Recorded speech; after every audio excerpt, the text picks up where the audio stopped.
Madam Clerk, could we have roll call, please? Councilmember Mosby. Present. Councilmember Starbuck. Present. Councilmember Holmdahl. Here. Mayor Pro Tem Victor Vega. Here. Mayor Bob Lingle. Here. If you'll please rise, face the flag, and join me in the Pledge of Allegiance. I pledge allegiance to the flag of the United States of America and to the republic for which it stands, one nation, under God, indivisible, with liberty and justice for all.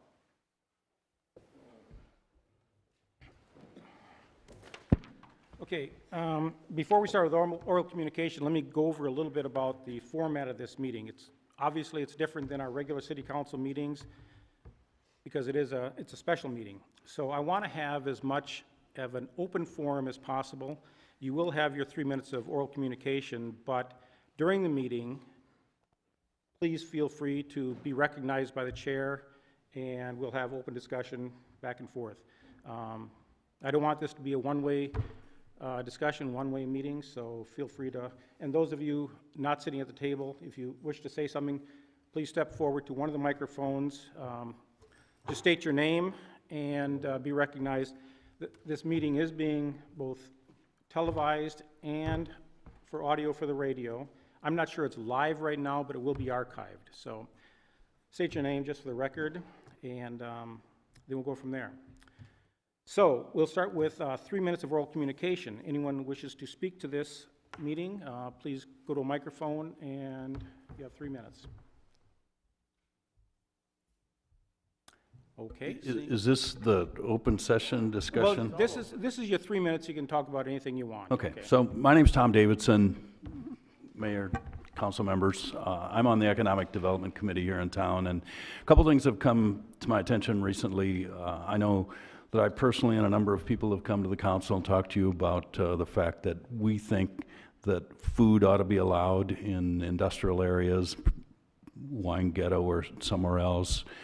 I and others have met with staff, met with the city manager and so forth, and I understand in June the planning director gave you a presentation in which she recommended how that might be done on a temporary basis. And I find it interesting that that was never discussed with the Economic Development Committee. And I'd go on the record and say I don't agree with what she recommended. I also found out recently that apparently the Economic Development Department has hired a consultant from Birmingham, Alabama to come to Lompoc and help recruit, I guess, retail clients or something. That also was never discussed with the Economic Development Committee. And so I went online to see who these people are, and they have 13 agents in Birmingham. I mean, my company has 13 agents here on the Central Coast and 800 in the country and 80 offices, and we're the #2 commercial real estate company in the country. And in Lompoc, we've done Home Depot, Grocery Outlet, Chipotle, Habit, Nika's, Herb Home, Denmat. Well, I guess that's not retail, but only 400 jobs. Anyway, I don't want the job. That's not what we do. But I mean, I can push a button. We have a list of every building in town. I can push a button and tell you the vacancies, office, industrial, retail. I can give you a list, if you want, by restaurants, shoes, whatever, every major national retailer, the director of real estate, what the requirements are, email, phone numbers, whatever. I mean, why would somebody want my opinion about that sort of thing? So, and again, I don't do that. That's not my job, but I could probably give you stuff. You're going to pay somebody. And I heard the other day in the meeting that they're going to have boots on the ground. There's 2 boots that I think, and the guy's name's Ostini. He's lived here his whole life. President of the chamber. He knows every business in town. And so somebody from Birmingham's going to come here and figure out more about business than the people that live here. Maybe I don't understand because it was never brought to us. The point of this is that if staff doesn't want or apparently need our input, and if the council doesn't want or need our input, or anybody else on the Economic Development Committee, what's the point? Why am I here? I mean, I have plenty of stuff to do. Okay. Thank you, Tom. Anyone else? Okay, we'll close oral communication. So, as I said, the rest of this meeting is going to be very open, two-way communication. I have 3 rules: that we are polite and respectful to everyone, we stay positive, and we stick to the agenda, okay? Naturally, wait to be recognized. The agenda is very specific, okay? It's City Council discussion with citizens and staff on ideas of improving public participation in city government, okay? So we want to keep this to positive comments, positive suggestions on improving public participation in city government. Number 2, increasing openness and transparency in all city business, and provide a summary of the Ralph M. Brown Act. So what I'm going to do is I'm going to start with the summary, and I'm going to ask our city attorney, assistant city attorney, Jeff Malaway. Is that close? Okay. Jeff, give us a brief explanation of the Brown Act. Try to keep it in simple terms that a layperson can understand. All right, thank you, Mr. Mayor. My name's Jeff Malawi. For anyone who hasn't met me, the W does sound like a V because it's Polish. I have to explain that a lot. The Brown Act is California's state law that requires all meetings of legislative bodies in the state to be held in public, that anyone can attend, so that meetings and government decisions are not made behind closed doors. And what I like to do when someone asks or gives me the opportunity is to very, very, very quickly go over how the Brown Act got adopted. And that was back in 1951. There was a San Francisco Chronicle reporter named Mike Harris. He did 6 weeks of investigation in cities all around the state and found that many cities, a large number of cities, were having collective briefings before the city council meeting. The city council would basically sit in a room, make all the decisions, and then they'd go out into the public city council meeting, and they would do everything that they had already decided to do in their collective briefing before the meeting. So the Chronicle reporter then wrote an expose on this, and it caused such an outrage that people thought something should be done. And at the time, Ralph M. Brown, who was a member of the legislature, sponsored what we now call the Brown Act. It was passed by both houses in 1953, and it was signed by Governor Earl Warren in 1953. The purpose statement of the Brown Act is something I also always like to read because it is a lofty goal and has really lofty language. It says in the very first section of the Brown Act, "The people of this state do not yield their sovereignty to the agencies which serve them. The people, in delegating authority, do not give their public servants the right to decide what is good for the people to know and what is not good for them to know. The people insist on remaining informed so that they may retain control over the instruments they have created." Also, there's a section in the state constitution that's in line with the Brown Act that states, "The people have the right of access to information concerning the conduct of the people's business, and therefore the meetings of public bodies and the writings of public officials and agencies shall be open to public scrutiny." So the main core of the Brown Act is that all decisions, with few exceptions, must be made in public meetings, and all deliberations must be in public meetings. There must be an agenda posted before each public meeting, at least 72 hours before for regular meetings, that states all the items that the agency will address at that meeting.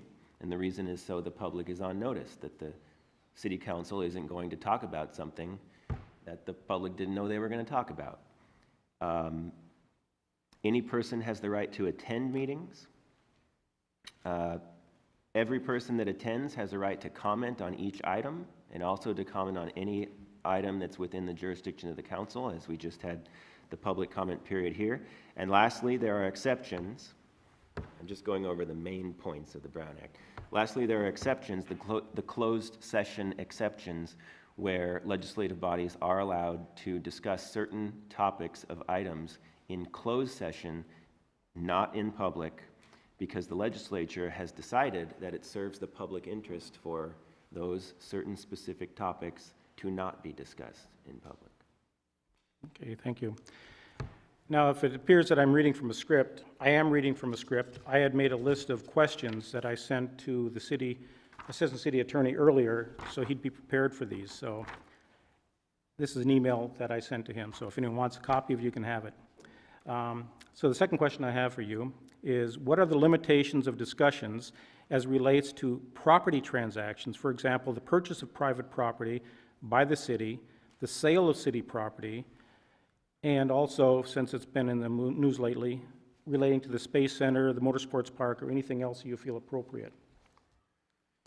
So real property negotiations is one of the closed session exceptions that legislative bodies like the City Council are allowed to discuss in closed session. And the Brown Act is specific in stating that price and terms of payment are the only two aspects of a real estate negotiation that can be discussed in closed session. The Attorney General has also opined that terms of payment includes items that are essential to arriving at the price and the terms of payment. And the reason that this is allowed to be discussed in closed session is because, if you think about it, it protects the taxpayers of the city. Because if city is attempting to purchase property and it had to do all of its strategic negotiations about negotiating the real estate deal and the purchase in public, well, then the seller of the property would have an advantage over the city in the real estate transaction, because they would essentially get to listen to all of the city's strategic discussions, whereas the city would not get to listen to the seller's strategic planning in the negotiation. So it saves the taxpayers money in that way, and that's the reason that the legislature found it served the public interest for this to be discussed in closed session. Now, you mentioned the Space Center. Obviously, there has been controversy about that, and the city has received a letter from the district attorney disagreeing with the city attorney's opinion about what could be discussed in closed session on that matter. It is not uncommon for attorneys to disagree on how the law is interpreted, and especially when you have a statement that is as vague as items essential to arriving at price and terms of payment is what can be discussed in closed session.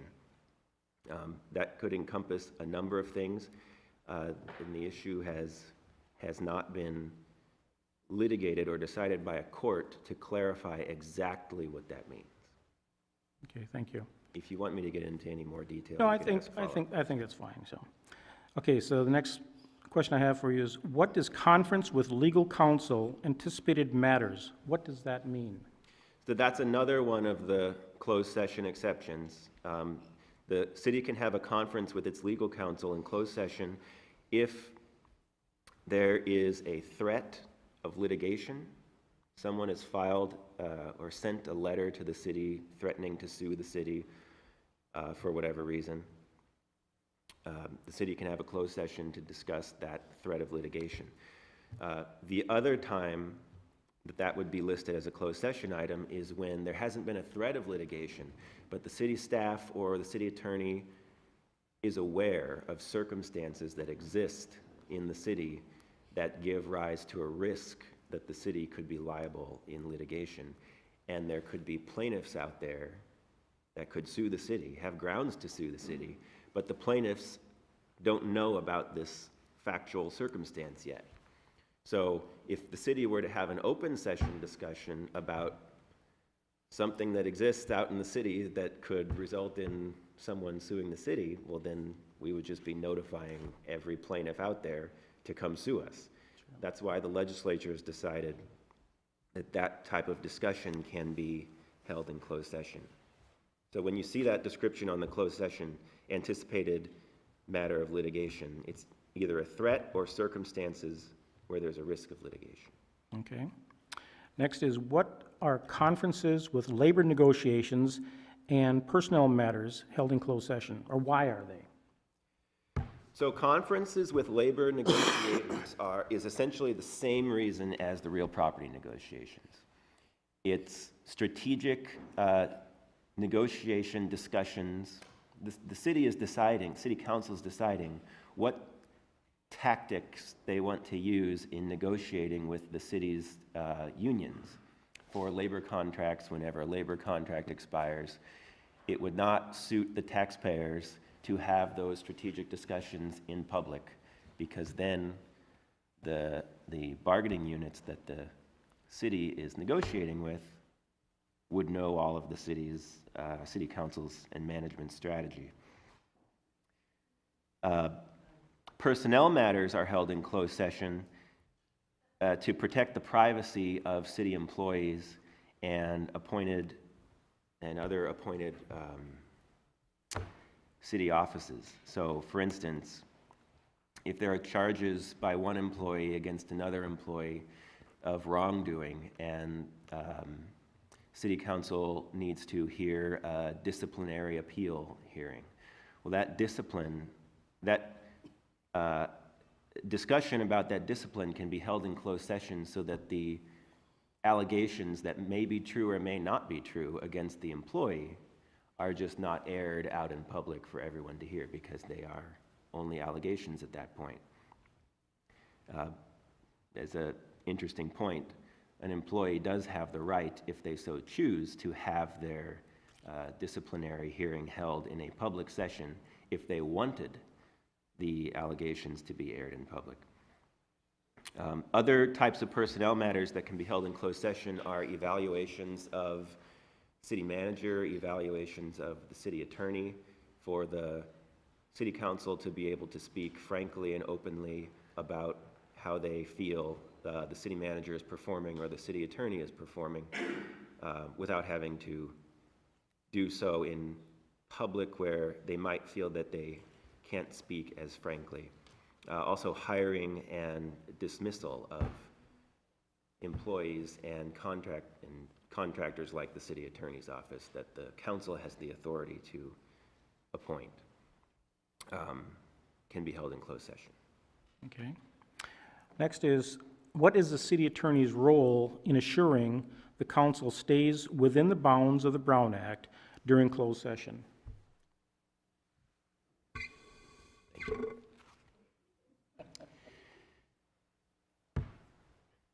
Well, the city attorney has a couple roles.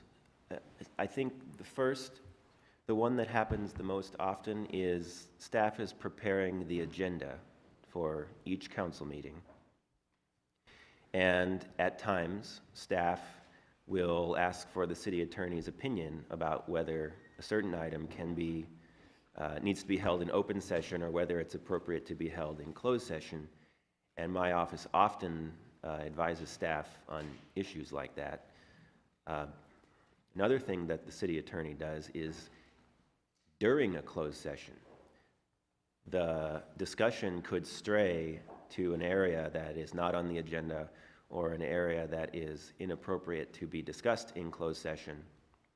And at that point, it's the city attorney's duty to speak up and state his opinion that the discussion needs to stop. And council either needs to request an open session agenda item at the next meeting to discuss that, or simply stop discussing the item. Okay. Thank you. Who determines whether a closed session discussion remains within the confines of the Brown Act? Well, as with any legal issue that might occur in the city, it is ultimately a court that would decide whether City Council has violated the closed session provisions of the Brown Act because there is a complaint from a person who files a lawsuit against the city, or there is an action brought by the district attorney against the city. It would ultimately be a court. And before a court makes a determination, it's really just the city attorney will give advice about whether he thinks there's been a violation of the Brown Act or that the council needs to halt a potential violation of the Brown Act. The district attorney will make allegations that there's been a violation of the Brown Act, but until a court makes the decision, the court is really the final arbiter as to whether there's been a violation. Okay. What happens if the council strays and the discussion turns to items that should be discussed in an open session? I think I touched on this one already. The city attorney would stop the discussion in the closed session and would either say that the council needs to agendize an item at a further open session or just needs to simply stop discussing the matter. And in fact, in talking with the city attorney, Joe Pannoni, he brought up a situation from a few years ago where he was being evaluated in closed session under the personnel exception for evaluation of the city attorney. And the discussion started veering into questions that he felt on the spur of the moment were not something that should be discussed in closed session. What he then did, this was I think about 3 years ago, what he then did is he stopped the closed session and he recommended an open session be held where he wrote a memo answering the questions that were asked, and then that was an open session item where he answered those questions in open session rather than continuing closed session. And I don't believe that happened here. Did it? It did happen here. I think it was in 2013. Wow, okay, okay. Okay, so what happens when closed sessions items are completed, once we finish the closed session? Well, once you finish the closed session, you go back into open session. And there's a requirement under the Brown Act that the city attorney is required to report out any final actions that were taken in closed session. And that is final actions. So if the city made a final decision to settle a lawsuit in closed session, and that was the last action that needed to be taken to make the settlement final, it wasn't just a settlement offer, to go to the plaintiff in the lawsuit and make an offer. That's not something that needs to be reported out. But if the city makes the final acceptance of a settlement offer, then that has to be reported out. Similarly, a final decision to purchase a property needs to be reported out, that the city has decided to purchase a property in closed session.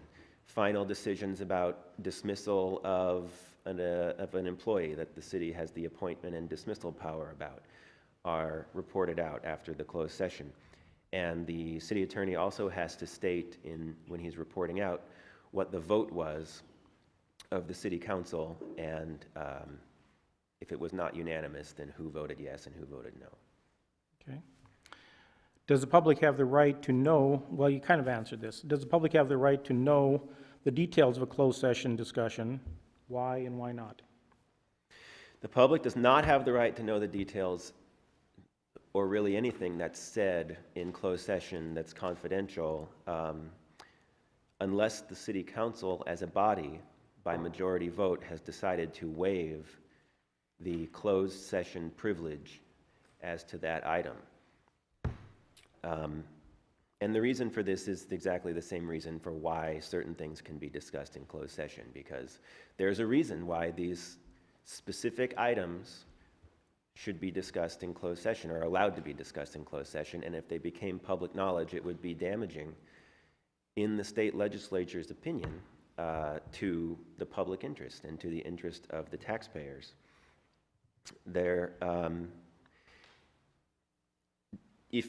Just to give a quick example, if you think about a real estate negotiation where the city is interested in purchasing a property and they're talking about deal points in closed session and talking about how they want to negotiate the purchase, what price they might want to pay for the property, what their highest possible price that they will pay for the property is. If they have that discussion and then a council member goes out into the public and tells the owner of the property, don't settle on the city's first offer because it's not the city's bottom line or it's not the city's highest price. Well, that's extremely damaging to the public taxpayers because the city is not getting the best deal that it possibly could get. So it's important to keep these discussions in closed session confidential. And in fact, the Brown Act was amended at a certain point in time. It used to be that there was no punishment in the Brown Act for council members who revealed closed session discussions. But the Brown Act was amended so that it can be reported to the grand jury if there are allegations of releasing closed session information, and council members can then be prosecuted. Okay, thank you. Is there anything else that you feel relevant for this meeting we're having this evening, for improving our public access, anything for the Brown Act, anything you feel that you might want to add? I don't think so. I think your list of questions was pretty comprehensive, and I'm sure we're going to have questions from the public, which I'm happy to answer. Okay, good. Councilmember Starbuck. Okay, well, staff is also held to the Brown Act. That's true. And so far, you've defined everything that the council's held accountable for with the Brown Act, but where's staff's accountability with the Brown Act? They have a staff meeting, are they in violation? That's a very good point. There are certain parts of the Brown Act that apply to staff, and the very last one I talked about, the closed session, release of confidential closed session information also applies to staff members. Staff members need to be careful about not releasing any discussions to the public that are discussed in closed session. Staff members also need to be careful about creating what are called serial meetings, where it can be a violation of the Brown Act if essentially a staff member acts as a conduit and creates a decision being made. So if I talk to Councilmember Vega and he relates to me what his position is on a certain item, what his vote will be, yes or no, and then I talk to Councilmember Holmdahl and he tells me what his vote is on the same item, and then I talk in a separate conversation to the mayor and I tell the mayor what the other two council members' votes are, that is a meeting, and that would violate the Brown Act because it is a collective decision of a quorum of the body without it being made in public. So staff also has the responsibility to be very careful and diligent about not facilitating those kind of discussions and situations. You asked about a staff meeting. No. Staff are not subject to the provisions of the Brown Act about meetings. It's only the members of the legislative body that cannot have a meeting without it being public and agendized. Okay. Let anyone from the council, if they have anything else to say, otherwise we're going to start an open discussion with the community. Okay, so this is your opportunity. Now remember, we want to stick to the agenda. Discussions on improving public participation in city government, increasing openness and transparency in city business. So, sure, go ahead. Use the microphone, identify yourself, and use the microphone.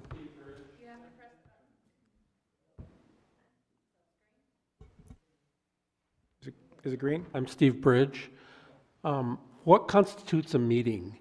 So if we have a barbecue in the park and all 5 of these guys are there, is that a meeting? That's a very good question. There are some specific provisions in the Brown Act about what is a meeting and what is not a meeting. And there are exceptions. And one of the exceptions is a social gathering. Social gathering where even all of the members of the council are present is not a violation of the Brown Act, as long as they do not discuss amongst themselves items of city business. If they discuss amongst themselves items of city business, then it is a meeting, and and it's a violation of the Brown Act because it was not agendized. Other exceptions like that are meetings of other committees and commissions at the city. So the whole city council can attend a planning commission meeting and sit in the audience, but they cannot discuss amongst themselves, again, any items of city business. So does that answer the question? Okay, so just raise your hand to be recognized, I see, and then we'll recognize you. And again, state your name and speak into the microphone. My name is Jane Bear. Do I have to state my name? You do not have to state your name. It's easier for us to keep proper records, but of course you do not have to state your name, Ms. Bear. Right.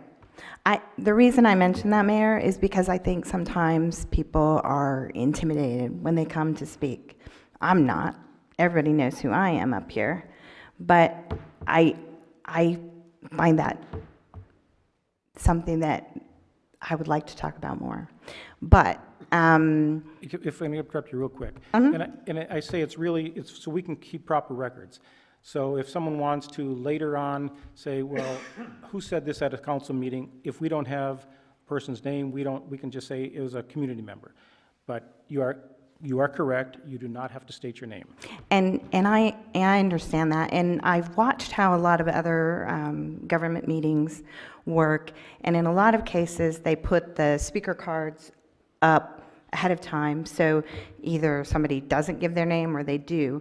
But I guess what I am critical of is interrupting a speaker when they start to speak. I feel that throws them off, and I actually reviewed some of the videos that are up, and that was one time I was really hot, and I refused to give my name because it was a bunch of motorsports guys, and they'd never been here, and they were very uneasy. Their voices were shaking, and they were coming up here to say their piece, and there were half of them. The first thing you did was interrupt them and ask for their name. So that's beside the point. But back to the Brown Act, and I sincerely hope that the Brown Act is just a very small part of this conversation. How do you want me to refer to you? I'm fine with you just saying Jeff. Jeff. Okay, so Jeff, you know that I'm the one that wrote the cease and desist letter to the council. Were you aware of that? Okay. aware. And you've read the assistant district attorney's letter? Yes. Okay. So my question is, and this is a concern to me that's ongoing, and I don't want to rehash the past, but I do want to make sure that we all have a fairly solid agreement about the future and what can be handled in closed session. And when you say, basically, it's just a difference of opinion, that doesn't seem right to me, because the assistant district attorney has sent us a letter, and she says that such an expansive reading of the real property exception, as was made by our city attorney, is not supported by law. And she cites a case that was, she cites a case, an opinion that was put out by the state attorney general. And that opinion, which I'm sure you've read, makes it very clear that the only thing the exception is for is to protect a bargaining position. And so to me, this is not because I'm trying to say, I told you so. This is because we still, in my mind, have a serious misunderstanding of what's allowed. And I don't think it's a difference of opinion. I think Mr. Pannoni's reading was expansive. I'm not the only one that thinks that. I'm certainly not the most important one that thinks that. The district attorney's office thinks it was too expansive. And the state attorney general thinks it was too expansive. So at what point do you just back off and say, you're right? I can't sue. You understand the statute of limitations is passed on that one, 9 months, right? So it's gone. I can't sue you. Okay, so I'm going to allow Jeff to answer that, but for the future, we sort of went into past, and really what this agenda is, this is your request, to find out what we can do in the future. So as part of your question is what we can do in the future, that's why I allowed it to go. But I'd really rather we don't rehash alleged discretions of the council, of staff in the future. You had some positive points there, you're asking the city attorney, and we're gonna go with it for there. But for everyone else, try to keep for the focus, what can we as a city improve communication with the public, and improve participation of the public, okay? I don't want to go back 5, 6 years where someone did something wrong, so. But thank you for your comments. Jeff? Thank you. I also don't want to get into the technical legal argument about what the real property exception is, but I do want to address your point about that the district attorney and the attorney general have a difference of opinion with our city attorney and with myself about what the Brown Act means. I think that is not uncommon. The state legislature adopts laws, and it's words on a page.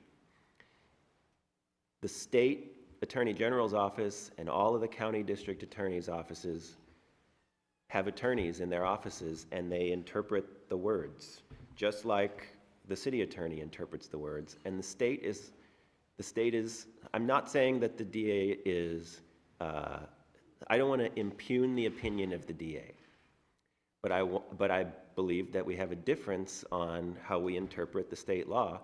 That's not uncommon, and often cities sue the state to argue about what state law means. The state has one interpretation, a city attorney has a different interpretation.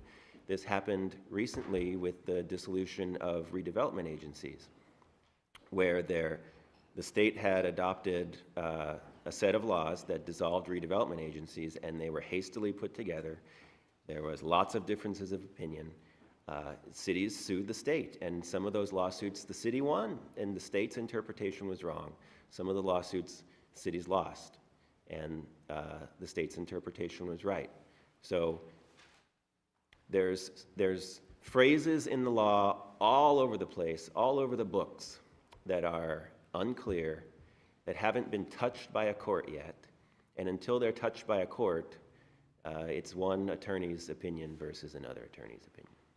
And just a follow-up? Just, let me, okay, this is Ms. Bear's question, so let me have her finish, and then I'll go to you, sir. Sure. So going forward, will you follow your interpretation or the state's interpretation for future events of this nature?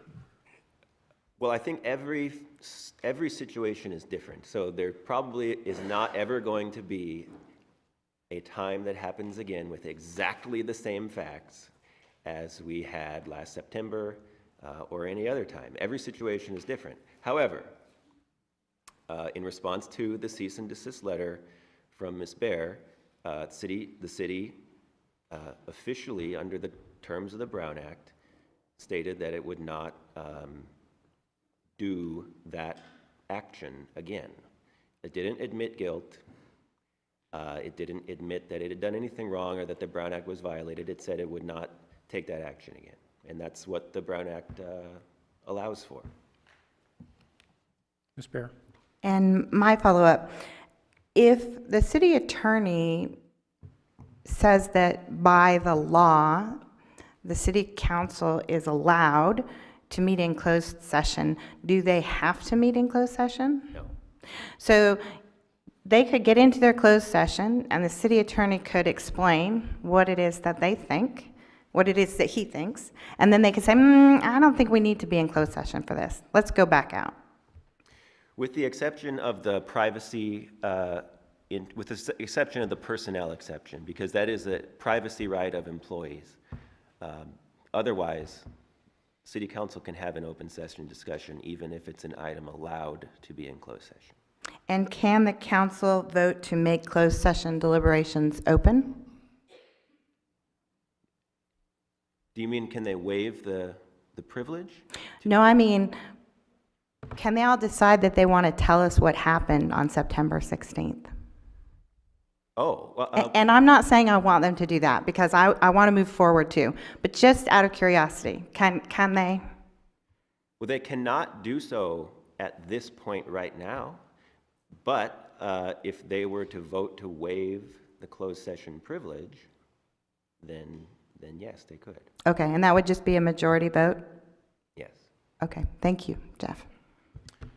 Sir?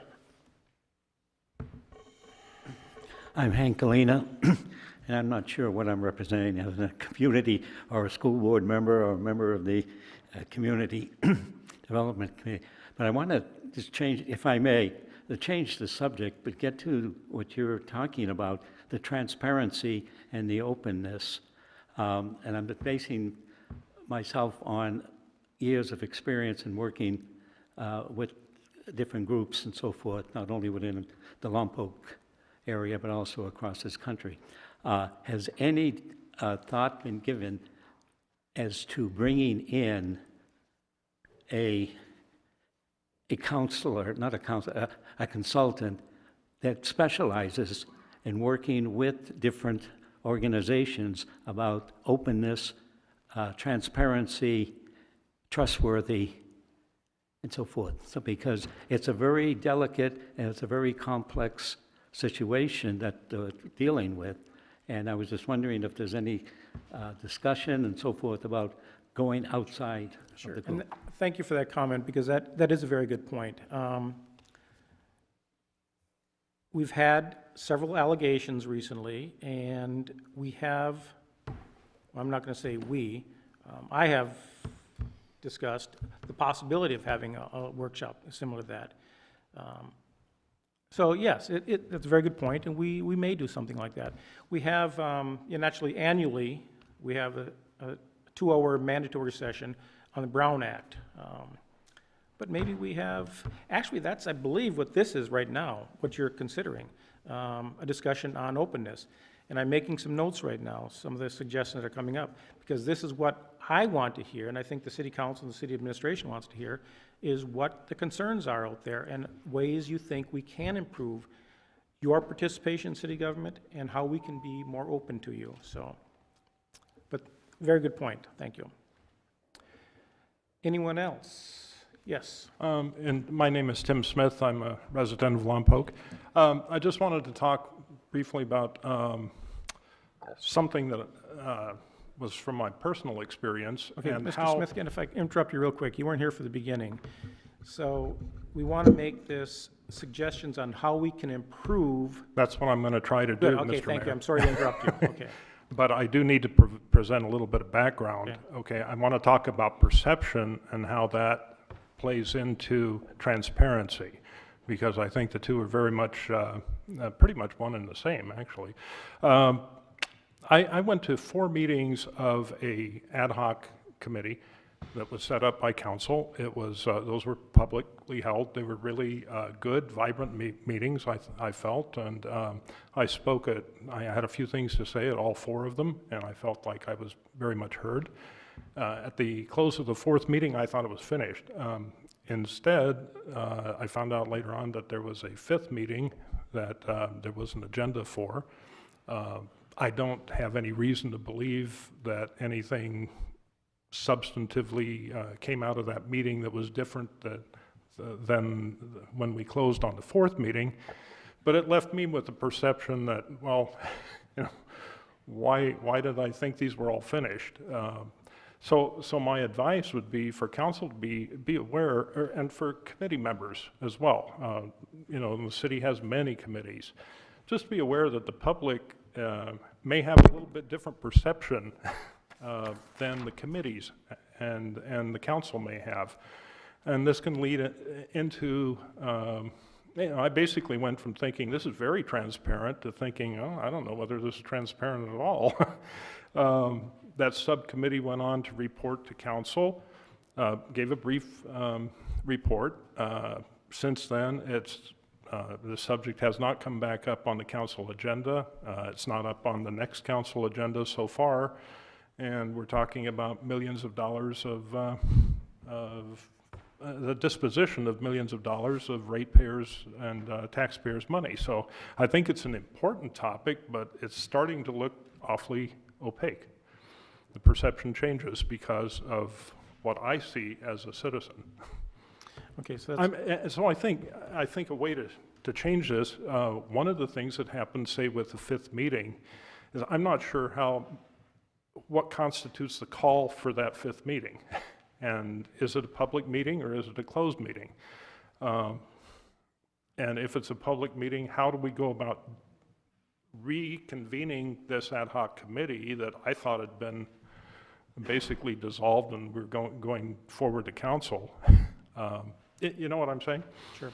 It's just something I'm not sure what the answer is, except to be sensitive to the fact. Yeah, and I think, I'm part of that ad hoc committee, and I understand your point of view on that. So maybe we should discuss that. How would the community like us to make them aware? Right now, we use the website. We use the posting here and in the library of our agendas. That naturally it was on the website, was posted outside the agenda for Yeah, I'm not the fifth arguing meeting. that. Often the Lompoc Record carries the different meetings in there, so I don't know, some suggestions on how we can be more open and make the public more aware. My thought on this, my personal thought, was that since it seemed like this committee had basically dismissed, it should come back to council and indicate at that point that they want to have another meeting. Because the council meeting is a regularly scheduled meeting. People will see that, rather than having to sit out in front of the bulletin board or something like that and see if there's going to be another meeting when you think it's, that the function of that committee is finished. Yeah. And in your, I don't know, it might have taken another week or so, Sure. but, for the sake of transparency again, it may have been more effective that way. and in your case, I think at those meetings, there were only 2 from the public appearing, you being one of them. Right. You're exactly right. We probably could have contacted you and the other individual personally and said, Yeah, oh, by yeah. the way, even though we had not closed it, Yeah, it wasn't yeah. formally closed. I Yeah. went back and listened to the tape, but it seemed like all the business was finished. Yeah. There was no indication there was going to be another meeting at the end of the fourth meeting. Sure. Except I think the chairman said something about meeting at Defiance, maybe, or something. I think he was just kidding. Okay, that's a good point, so. Yes, I'm Sue Copeland. I think one answer or one possibility with something like that is if you ask for emails addresses. So if somebody wants to be contacted whenever there's going to be a meeting, sort of on the website, we can say, here's my email address, my name. I'm interested in information on the following, on the Economic Development Committee or whatever different committees, and finding out directly that way. If there's going to be any additional meetings or sub-meetings, perhaps. can I address it? I believe we have something similar to that, city manager, don't we? Where if someone wants to be made aware of meetings, I believe we have a service because that's a very good point, so. The city clerk is nodding affirmation to that Okay, point. so we do have that. If someone wants to be made aware of certain meetings, you let the city clerk know and they will contact you via email. So, good point, and that is something that a service we do offer right now. Okay, I have a couple comments. I'm going to start with one. It is, I understand we want to look for positive things and ways to go forward, but sometimes you have to address something that has happened so you can understand Sure. where we need to have improvement. One concern I had with our meeting last week was the Economic Development Committee report. And it seemed that there was one area that was very purposely vague in their 5 priorities. And it simply stated number 2 for their top 5 priorities, RFQ satisfied. Assess and maintain forward momentum, assess success of process, project satisfied. And that was all that was mentioned. And so I did ask in public comment what that was, I was simply told that it was the 82 acres. And I have no idea if that if that's talking about the Space Center or this new project that the city is considering, and at what process. It's so vague, and that's a bad transparency. Sure, okay. I just want to share, I do recall that you did bring that up, and I did answer that it was the 82 acres. The RFQ that the Economic Development Committee was, council directed them to be involved with the development of it, and that the committee's initiative was to see that process through.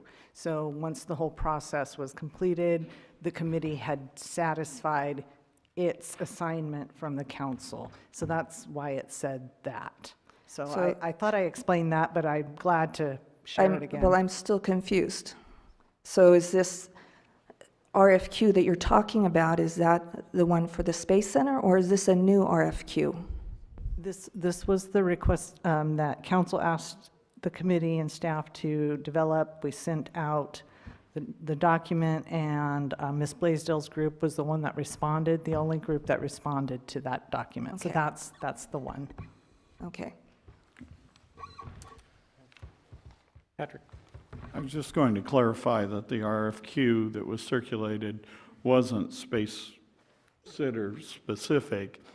The respondent's project was a Space Center, but the RFQ was not Space Center specific, but it was for that 82 acres. Ms.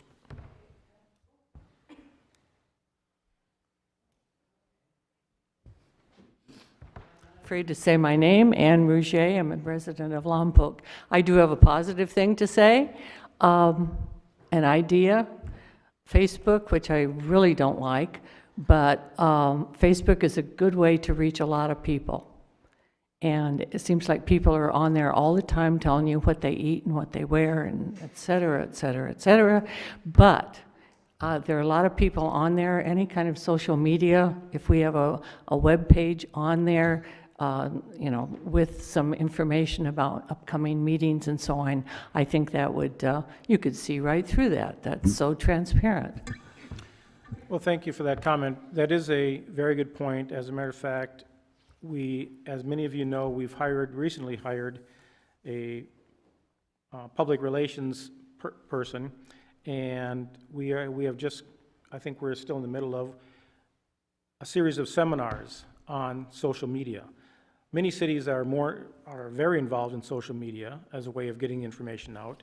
We hope to become more involved, and through many ways. I mean, suggestions of Twitter and Facebook, and there's probably a dozen things that I don't even know how to pronounce on social media, but good point, and we hope to get more involved in that in the future, so. If I could interject too, I'm Samantha Scroggin, the Public Information Officer. Hi. We are in the process of implementing our social media. We have the policy all drafted. We're just finalizing it now, so that's definitely one of our priorities, Facebook, Twitter, Instagram. So it's all coming, and I appreciate all the feedback. Thank you. So Samantha, how will you, I'm glad you commented on, how will you address this to the community? How will we get this information out? Mm-hmm. We've already implemented, we're sending several media releases a week. We're updating our website with the news and events already. So it would be kind of a natural progression to put these items on our social media as well. It's all just, as soon as we get the policy approved and just finalized, it's all ready to just roll out. All the information's there. So when I welcome the commentary from the public and the conversation that I expect will happen, so. Thank you. And thank you for your comment. Yes. I wanted to go back to Tim Smith's comment about the ad hoc committee, and maybe I could recommend that when somebody brings up a particular topic, that we chat about that topic for a minute before moving on to a different topic, just so if someone has something to say on that topic, we could sort of talk it out a little bit. In any case, I think the ad hoc committee, I don't know, I wasn't involved in that, and I don't know what the agendas look like, but I think it is an important point that committee was not subject to the Brown Act. Yes, it was. Yes, it was. There were only 2 council members on it. We made it subject to the Brown Act, though. Okay, but lawfully, it wasn't. You decided to follow the requirements of the Brown Act, but it wasn't required to do so. Probably not, no. But we did. We were subject to the Brown Act. We agendized it, had it open to the public. So, yes, it was subject to the Brown Act, probably by our choice, I guess. You're right, it wasn't mandatory, but we wanted it to be. We wanted it to be. Okay, okay, thank you. Just to interject real quickly, also, the fact that there was 2 council members and 3 on the unknown, none of the 2 that were active in that could discuss it with any of us that were not, so then it would have automatically become a Brown Act. Okay. Yes. Hi, my name is Mike Sewell. I'm a longtime resident. And the transparency issue is I've been only aware of it lately because I kind of have a life to lead and a business to run, and I don't pay attention to politics. I don't really like politics that much. But it comes in many forms, and one of the forms that's come in lately, and that's most concerning to me, is that is the example of the shopping cart ordinance that's been talked about ad nauseum. It makes me nauseous. And so that is a case where it's not transparency necessarily at the meeting, because it was discussed at the July 5th meeting, where there were like 3 people there, because it was the day after 4th of July. But it was not, there was no transparency before it was launched into the meeting. Because it affected the public directly, not only the shopping cart holders, owners, but the people that maybe affected all of us by prices going up, if a $1,000 fine or a $100 a month fine or whatever, groceries will get more expensive, so therefore it affects us all. And there was no transparency ahead of time to get people involved that would be directly affected. The first line, of course, of defense would be the people that own shopping carts. They weren't even talked to before it was launched. They were sent a letter afterwards, discussed with, yeah, I mean, it became a very messy process. How do we fix that going forward? And I also want to, I kind of have a problem with your premise too, because in theory, this is in the past, but I can't not talk about something that's in the past because it's an example of how it's gone wrong going forward. So how do we fix that going forward? Okay, I'm going to ask the city manager to step in on this, but I just want to tell you that it's an example of this process working. We brought it forward. There was a lot of public input. We stopped it. We're not completed with it yet. So there was an example, the public process here, the openness, the transparency, worked in this issue. But I'm going to ask the city manager to address why the ordinance was brought forward without public input. City manager? Actually, before you do that, could I just ask you a question? Since, I mean, I disagree with that premise as well, because you said the process worked. Well, the process worked and brought people out to be aware of the issue. But in the meantime, a lot of city money, a lot of taxpayer money was wasted when it could have been avoided altogether if you just talked to some people ahead of time. You could have stopped that process ahead of time, not wasted the time. I mean, how many hours of the city council member meetings has this one issue taken up, not to mention the staff time, city manager time, which is all coming out of our pocket? Sure. And I think, let's let the city manager address this, because I think he will address that. Yeah, I see it differently than that it was not a public process. It was exactly the public process that is prescribed, actually. In this case, well, first of all, with ordinances in general, they can originate, they can be brought forth by staff, or they can be requested certainly by the council. They can be requested by a majority of the council, that is a council member making a council request and getting a second and third. We certainly carry that out. Staff has, I have, since I've been here, on more than one occasion, brought forward a ordinance. This wasn't the first one, at the request of a mayor or a council member or both. I certainly, through this process, my reaction, my preference now is, yeah, I think I'd be more comfortable, not that I'm obligated to do it, but I'd be more comfortable in most cases if there is a desire and it's coming from the elected body I would certainly prefer that it happen through a first, second, and third through a council request. But I have to disagree with the view that says this wasn't a public process. It exactly was. In fact, I find it ironic that the suggestion was that we would hold a meeting ahead of time that would not have been covered by the transparency rules of things like the Brown Act. We did a public notification. A public notice was done for the introduction, and there's a process for a second reading. It is the time for people that are interested in, impacted by, stakeholders in, to show up at that public meeting, to weigh in, make their testimony.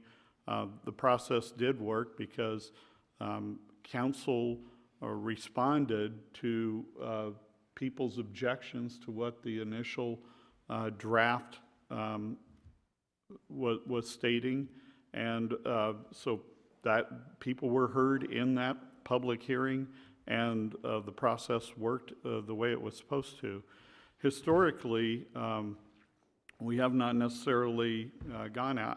I'm not aware of any ordinance development where we've gone out to reach out to stakeholders with the idea that the stakeholders are going to become aware and will be present as they were at the public meeting. So for instance, early on in my time here, we adopted an ordinance about the prohibited smoking in the parks. We didn't do any outreach to people that were smoking in the parks to find out how they felt about being prohibited from smoking in the parks. The process occurred in the public forum. So the fact is, we followed this public process the way exactly as it's prescribed, including for public notification and everything else. So that's why I have a hard time understanding the allegations that say that it wasn't done in the public, and in fact that I should have held a meeting that would not have been public, and that would have made it public. So It's not a process problem that I've got. I'm sorry, I didn't interrupt you. I apologize. Go ahead. So with that, I just say, all that having been said, I certainly understand, as people have pointed out, well, perceptions, everything, maybe it's not always what's actually the fact, but because of how perceptions are carried out, I certainly would agree with the concept that it's probably better to have a pre-discussion in a council meeting, even if it was staff bringing it forward, or to have the process, if it's elected body doing it, to have it brought about by a request and a second and a third. So I'm saying I'm hearing what people's at least perception was of it, and I validate how that perception's working out. But I have to disagree that what was done was not public process. It totally was public process. Okay, sorry. No, I'm sorry to interrupt you. I apologize. I have a bad habit of that. I apologize. It's not the process that I'm concerned about. I mean, the process was done in the correct way by the rules set down. You did it right. You had a notice. You had a public meeting, and it was open to the public. It was a regular. I get all that. But my point is, the example you used. You didn't talk to all the smokers in the park. That's an overly broad view, because this particular ordinance affected a certain number of people. It's only people that have shopping carts, in theory. And I say it affects everyone eventually, but I mean, if there's only 20 stores that have shopping carts in town, I mean, it seems to me that you can still apply common sense to this process. I mean, yes, you followed the process, but you had to know it's going to only affect 20 people directly. Why didn't you send a survey? Why didn't you send a letter? Why didn't you say, hey, we have this idea, you 20 people. Why can't we talk about it before we get to the point where you're spending staff time, you're spending your time, which I'm sure you have other things to do besides shopping carts. My point is, that does not smack me as transparent. And yes, you did it properly, and yes, it was open to the public, but after the fact. I mean, you could have avoided all of this mess by just saying, hey, you know what? People might be pissed off about this. Let's talk about it to those 20 people or whatever. How do we fix that? And I don't mean it to be, I don't mean to wrestle over semantics, but it's right toward the end. I was with you up until you said that we did it after the fact. No, we did it amid the fact. And like I said, I don't want to wrestle over the semantics, but the way the process is structured and the way the law is adopted, that is the process. I know you've recognized that. As to common sense, yeah, we try to employ common sense in everything that we do. In this case, in the process, the council requested that we go ahead and send letters out, even though there's no list anywhere that says who has carts and who doesn't. We tried to err with an abundance of caution by sending to anybody that, as we got our collected noggins together, who we thought might have carts. I'm sure some people receive some that don't have carts, and we're wondering, why am I getting this notice? But we did at council's request amid the process. And sure. I think this is really a perception issue, because nobody's suggesting that people are doing wrong. In fact, everybody's trying to do good. I think what's happening is the projects are getting to the public when they've reached a maturity level where they feel all they can do is fight it. So, for example, and I'm not going to go very far in the past, but I recently read an article on the Space Center, and I believe you were quoted as saying, oh, well, we're working on another plan. That's all we heard. I've asked a number of people, what is that other plan? Nobody has privy to that I'm aware of.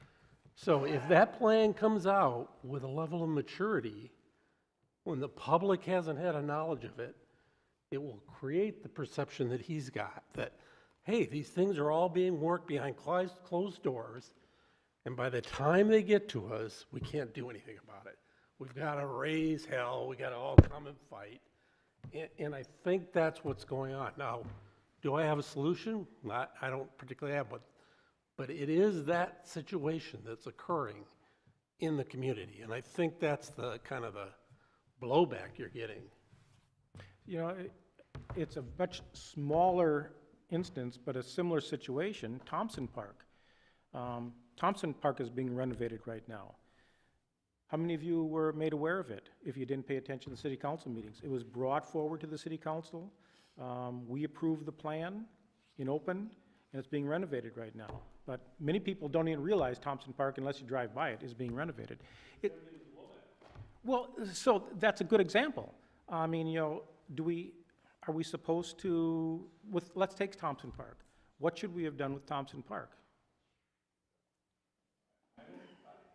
I don't pretend to have a solution, and that's not fair for me to sit here and criticize. So I'll accept that. But we do know there are certain issues that are going to have a level of controversy. Okay, sure. And we're smart guys. If you know it's going to be controversial, you don't want to bring it when it's already so mature that people feel threatened.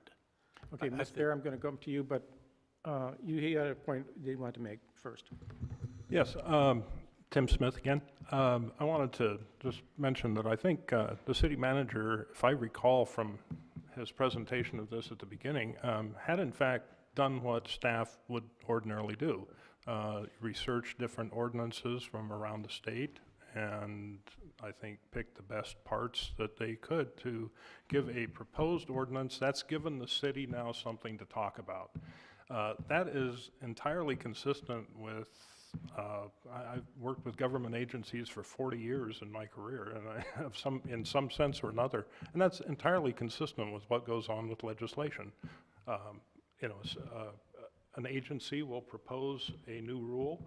That rule looks like it's finished, but it's not finished. It's open for discussion. I think that's a healthy way to do things. At least, if nothing else, staff has done some homework. I don't think that anyone on the city staff would prefer to be an expert in shopping carts. They had to go and do some homework and find some things out. So I think they did a good job of it myself. Ms. Fair. I was just going to make the comment about Thompson Park. I wonder if the Parks and Rec Commission had a hand in the plans that got done for, I don't know if there are any Parks and Rec commissioners here? Was that brought to the commission? Or was it brought directly to the council? I believe it was brought directly to the council. If someone says something differently, Ms. Gallivan. I know we've been keeping the Parks and Recreation Commission informed, but I don't remember specifically off the top of my head if that went to them prior to, but they have been kept informed of the progress on the project at various times and meetings. Yes. So back to the shopping cart, I didn't attend the first meeting about it, but I was here last week. And the concern that I had as far as that I think can be improved is following parliamentary procedure. And what happened is, well, first there were many people who spoke about it, and pretty much everybody is saying, you know, it's not very good. And there were a couple council members who were saying, we don't need this at all. But you were pushing the matter and saying, well, I want to do this. And was it a 12-page document? And you were just saying, so is it okay with you if we scratch this and scratch this? And, well, we can sort of change this. And we'll vote on it later after we go through these things. And to just, during a meeting, just when most of the community did not have the document in front of us, to say we're going to change this, this, and this. And if you have any questions, I'll only ask the people, you know, the two business people, and then force a vote by bringing in the motion. Okay, so the process there was a motion that I was making, and it was passed by the majority of the council. We're not finished with the shopping cart. My motion was to amend the policy. It will come back in the amended form for, again, public input, public discussion. That was not the final decision at that meeting. Okay. That was a motion I made to amend what was presented based on the public comment. Yes, we had a lot of public that was upset. We had business owners that were upset. Okay. That's where I say the process was working. We listened to you, and it was amended by my motion was to amend it. It will come back now for a public meeting for everyone to review before we take another shot at passing it or rejecting it. Okay, because my perception in the audience is that we're going to vote on this, and these are the changes. Now, that was a motion, okay, to amend it, okay? And had to be, Councilman Starbuck. I think that a possible interim solution that could be worked out a little better on this is when we receive our agenda binders, there's a colored sheet in the very front that states future council items. And some of them are listed for the next meeting, some are listed 2 or 3 meetings, some are unscheduled. But if we were to put something like this on the website, at least when you looked, you could say, oh yeah, you're seeing the same that we do, so we can plan down the future. And it would give you the same idea of, oh, they're going to talk about shopping carts here. They're going to talk about enterprise reimbursement here. Things that are coming up, something new, monkey bars at Ryan Park, another hot topic. So, you know, you go, we're going to get ready for that one. So, I mean, maybe a simple solution would be to go ahead and list on the website our future agenda items or anything that's coming up. And, you know, it's a heads up for the council. We get stuff, shopping carts that show up that we don't know about. But I mean, obviously, in order to improve the transparency, we could include something like little items. Sometimes you don't know what's going to trip the public or certain sections of the public. So at least it would be out there 2-3 months in advance. And I think it would open up the transparency aspect where you know what we know, maybe more. I think it's a great idea. I like that idea, May I too. respond? Let me get city manager first. I just want to respond. I certainly don't have a problem with adding that to what we have available to the public. My only caution or concern in doing that is that particular document is extremely squishy, for lack of a better word. It changes. It's for us to, we try to populate it with the topics. We don't necessarily catch them all, but try to populate it with the topics that are coming up, and dates can easily change. And my only concern is I've heard other times where members of the public have an expectation because of something they've seen that a matter's going to be handled before council on a certain date, and it ends up being moved necessarily because of whatever factors. That certainly happens a lot with that document. I Things think that- change and dates move No, up. I'll agree and with you, move- Patrick. I think that sometimes you don't want to have a 16-item agenda, so we will move something that's less important out of the way. I mean, the public has to understand that. They don't want to be here at midnight listening to item 15. Or sometimes it's just because we are required by a certain number of days in advance of the meeting to have everything nailed down. So it was our hope to have something by such and such a date so we can carry it by this meeting.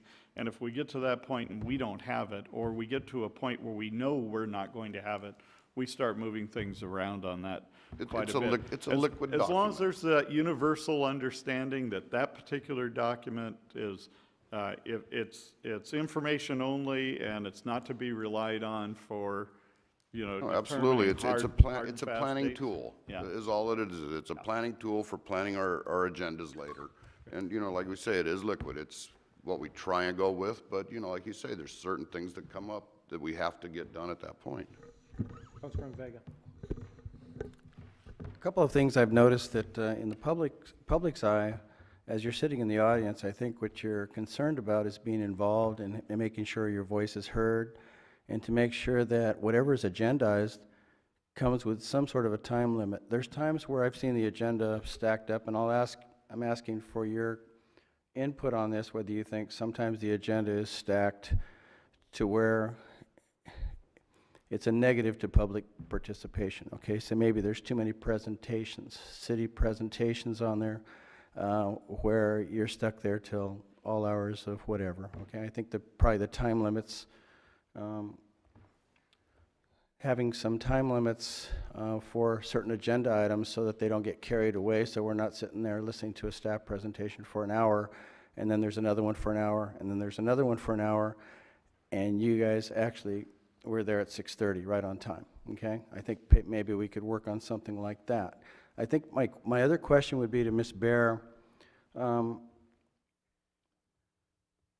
Your expectations and your understanding of how the council works along with city staff, I think if we could clarify that, maybe you could tell me your understanding and what you feel, and from what you see in the public's eye, is how we interact and the flow of, and the chain of, it's supposed to be the public, the council, and city staff. So maybe you could give me a little input on what you perceive as the flow of power and the negatives or the positives. Well, thank you for asking, first of all. And I guess I would turn it back to all of you, because you are the ones to get to decide whether or not in the future something like the shopping cart ordinance is going to be handled like it was handled this time, or is it going to be handled in a different way. So what do y'all think? You made a lot of people mad that I don't think you all should go on the Facebook forums. Or maybe not, I don't know. But you had people up in arms. Don't go on never mind. Don't go on the Facebook forums. But you had people up in arms, and I would go back to Samantha, and she's got a plan for social media. If someone raised the issue of shopping carts, and that's another question, right? It wasn't a council request. So where'd it come from? That's an issue of transparency. But whoever raised it, you're going to work on this. Get Samantha to go out there on the forums. Do you know what the main forums are, Samantha? Okay, so you must go check them out, right? Okay, so if Samantha would have popped something onto a forum and said, does anybody have any ideas about shopping carts? Because we just want to hear what you think. And you would have got the people who are homeless activists. You would have got Aaron and Alex, who are on Facebook all the time. And so you would have got a little input before you made anybody mad. I brought this up with animal control, too. the county, it sounds like, really messed us over and increased the prices. So now, are you gonna let the staff work on this alone? Or how many volunteers are interested in shelters? Why not ask them? Hey, does anybody have any ideas about animal control? I mean, there's no foolproof way to do that. Maybe you're not gonna get every single shopping cart owner, but you get the word out and let people participate. And if they have an opinion, let them, I mean, Samantha could summarize all the, non-rude comments that she finds on Facebook and pass them on. Maybe there's some good ideas. And if I can add to that, it's free. There's no tax dollars available, involved at all. It's a free forum that you could get, at least a kernel of idea. And I go back to the example of the park. It's all about intent of the ordinance. So the intent of making a park better, everyone's going to get behind that. But the intent where there's an ordinance where you're going to fine a business, that's a much different proposition. And that's where public interest ahead of time, before you put in the staff time, would be useful, I think. So I want to go back and ask you, is that how you want to do it? How we did it with the shopping cart? Because you all are the employers of city manager. So if you think it should be done some other way, then let's get in there and communicate well with each other so that we can improve. Not being able to make decisions tonight, but to ask a question, do you think between social media and a future item agenda list is a good stepping off point that we could evaluate how we're doing at that point? I mean, there's always improvement. I think more improvement could be made, and sometimes you can spend a lot of time trying to make improvement and waste time. So do you think those two items right there would be a good path for transparency? I certainly see nothing wrong with it. There's very little additional staff time incurred, with the future agenda. I mean, everybody's got to understand that it's just a future. And obviously, we've hired a full-time staff person, public information officer, who, once a policy is written, I guess is going to become fairly active on Instagram, Twitter, Facebook, and so. You have a comment? The lawyer's last name. I do have more of the statement. I talk a lot about accountability. State your name, please. Tyan Campfield, I'm a Lompoc resident. I have no problem doing that. I talk a lot online. I have a lot of accountability. I talk about accountability on city council and city staff, but I think part of this issue also needs to play on our back as well, because I knew that shopping carts were on the agenda because I educate myself on what's happening in city council. I'm here a lot. I've Facebooked a couple of you. I've met a couple of you in side meetings. So part of it is on the residents' back as well, because we have to want to be educated and be involved. And I've seen it a lot. I've lived in different communities and I've been active politically, and I see it over and over where the meetings, you see 2 people, 3 people every single time, unless there is something that comes out. So, adding this stuff on Facebook, it'll help, but ultimately it's on our shoulders to be involved. Thank you. It's not just you guys that need to be there. Good, thank you.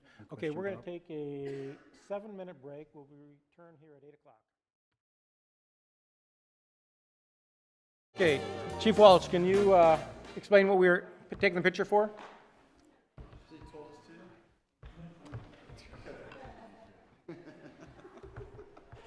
One of our officers' kid is fighting leukemia, and we take pictures with that sign and we post it on his Facebook. It just helps him get along. We'll get a laugh tonight for sure, but just gives him hope. Good. Okay, thanks for doing that. Okay, we're going to resume, and Ms. Bear. I just want to ask a process question. We've talked about a couple of solutions already, and Dirk, you said that you didn't think that you could make any decisions tonight, the council. No. What kind of meeting is this? Is it a special meeting or an informational session? Well, it's a special meeting where we're holding an informational session or a session for input. Okay, so my understanding, this is minor point, but information sessions, aren't you supposed to put on the agenda that no decisions will be made at this meeting? I don't know of any requirement that that has to be done. Okay, maybe I read that in our But if you city just, handbook.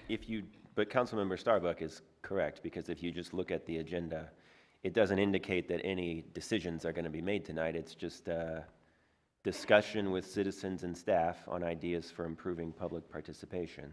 Okay, So we cannot make any decisions tonight, but we can request that agenda items be added to a later meeting to make a decision. okay. And I think that would be something I mean, we could talk about this for hours. I could just, go to town. And I'm really restraining myself. But I think we need a goal in mind, and I think a lot of these issues are too complicated to be handled.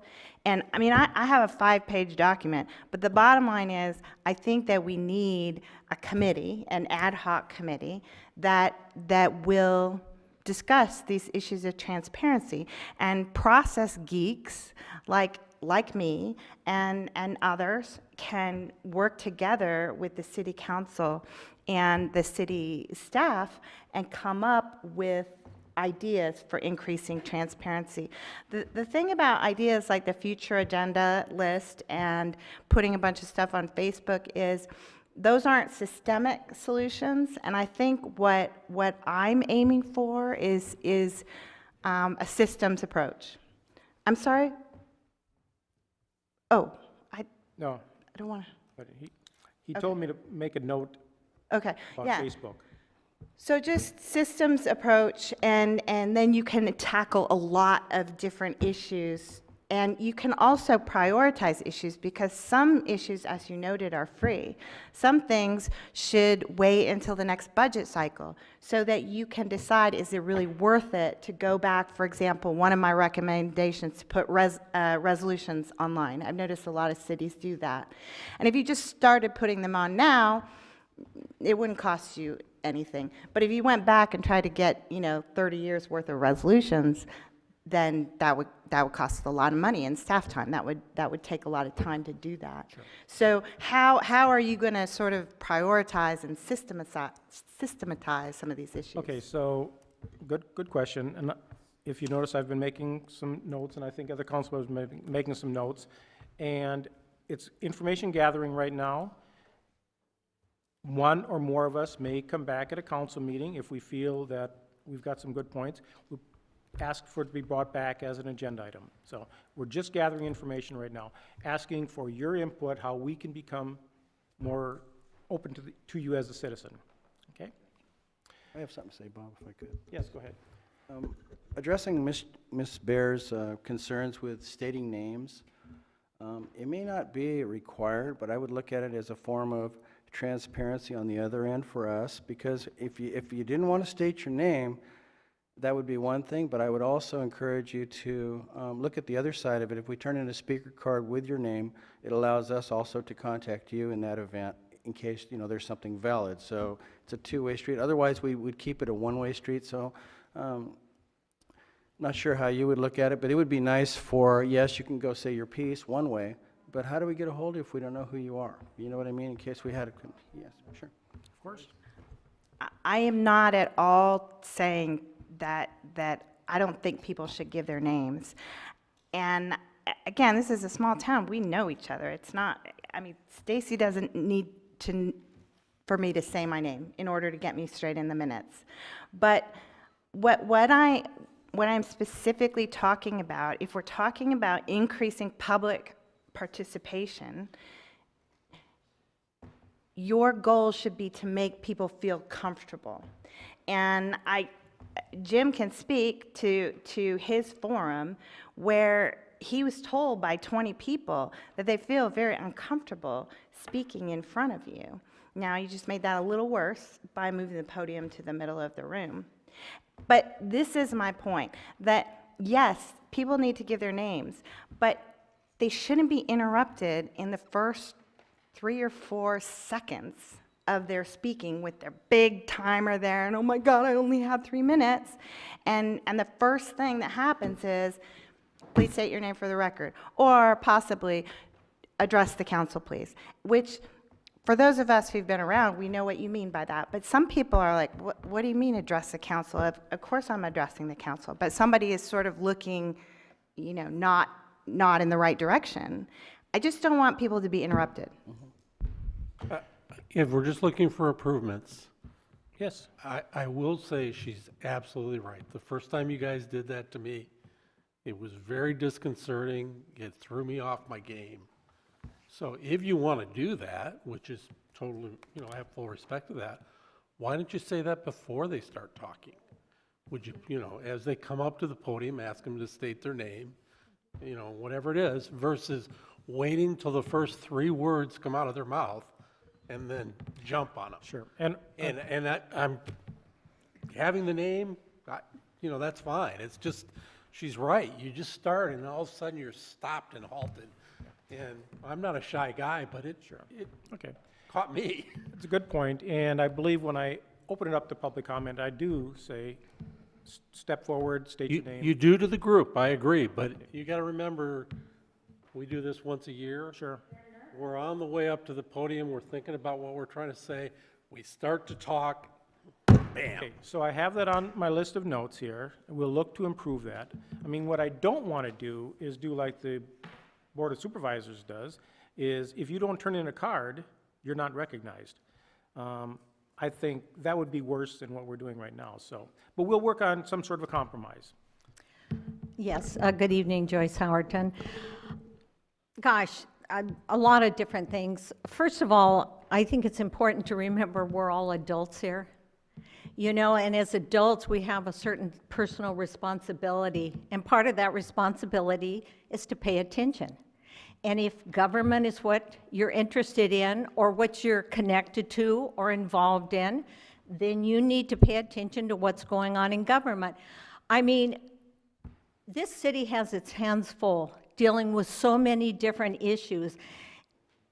And people come, and we all have our own personal agendas. We all have our personal biases or desires, but we can't expect a city council or any governing body to meet all of our needs and our requirements. Some of it is us taking personal responsibility to find out what's going on at the city, to find out what's on the agendas, and then look to how to address them. I've sat here tonight and listened to people, and it's a really interesting dynamic that's going on. And, you know, for transparency, I think it's pretty transparent. I'm uncomfortable with a number of things. One of them is that perception. Everybody keeps talking about perception. Well, it is true. If you perceive something and then you tell your neighbor and they tell their friends, it becomes a reality. And I can tell you once, when I was in government, I was speaking to a group of people, and I made a joke and said, if you remember nothing else from what I said today, remember that I'm a tall, thin blonde. And I swear to you, a couple months later, I went to another group, and I had somebody say to me, oh, I thought you were blonde. Sadly, they didn't also think I was thin. But the point is, you know, we have to be very careful, and we have to be responsible with what we do and what we say and what we do in the community, because it all comes back. And I think when you talk about transparency, I think the city council, I think all governmental bodies should be transparent. But what does that mean? That means that I can't hold Steve's hand and lead him in. Transparency is, you know, you have to publicize it, put it out there, and then now it's my responsibility to follow up. I think, you know, if we want to talk about transparency, I mean, there have been times with city council members that I felt like there was no transparency there, and that really concerns me. So I think we need to look, it comes from the audience to you, and it comes to you to the audience. People talked just recently about being uncomfortable at city council meetings, and I can tell you, I have attended city council meetings for probably 50 years. And there is a really uncomfortable feeling sometimes when I come now. There's a lack of civility that I haven't noticed I've noticed recently. and somewhat of a rudeness. And when Councilmember Mosby had his meeting at the library. Ms. Howerton, I Yes. want to make sure we keep it all positive, so if. Right, oh, no, it is positive. Okay, okay, good, That okay, thank people you. talked about that, about transparency, and one of the things that I pointed out is that it's important for the council, when you're up there, that you look at the people that are speaking, and this is a suggestion, to make sure that you look and acknowledge the people that are speaking. It doesn't hurt to occasionally smile, because when you're up there talking to the council and, you know, and as somebody said, there are people who get intimidated by that, a smile really helps. It makes you feel kind of connected. So I would, and not writing, not, you know, diddling around when people are speaking. I mean, it's just a matter of courtesy on the council's point. But I also think the people in the audience have a big responsibility. I mean, I have been so surprised and disappointed to hear the groans, the rudeness, the way people have looked at or responded to either council people or somebody that's speaking. Responsibility goes both ways, and so I would encourage people, and I used to say at the council meetings, remember that somebody's child is watching this council meeting tonight, and just remember what do you want that child to take away from this? So I would say to you, the council, I would love to see that come from you, and to us, the audience, it should come from us. A couple of other things is that you could, on the government channel, you could a list of all the committees for the city council and where they meet and when they meet, because that would give people, a lot of people do turn into that channel. And also, when the council takes a break, and before the council meeting starts, a lot of people that tune in to TV will tune in a little bit early, and you could run that when the meetings are. And then during the break, because most people, if they're watching TV, they're going to stay by their TV because they don't know exactly when you're coming back. So those are just a couple things that I thought of. Thank you. No, thank you. I have a question, Bob, if I could. Okay, Councilmember Vega. This is to all the audience out there in the public. Obviously, you see the seating format here with the elected and appointed officials over here and everything. Is this a more comfortable setting for you guys to reference us? Or is the intimidation because there's so many people up there, which there's a mixture of staff and city council people out there? So basically, I'd like to know your perception as a public entity and you guys speaking. Some of you are used to speaking, so you're not intimidated, but for the newer person, is it more comfortable or is it even noticeable? Yeah.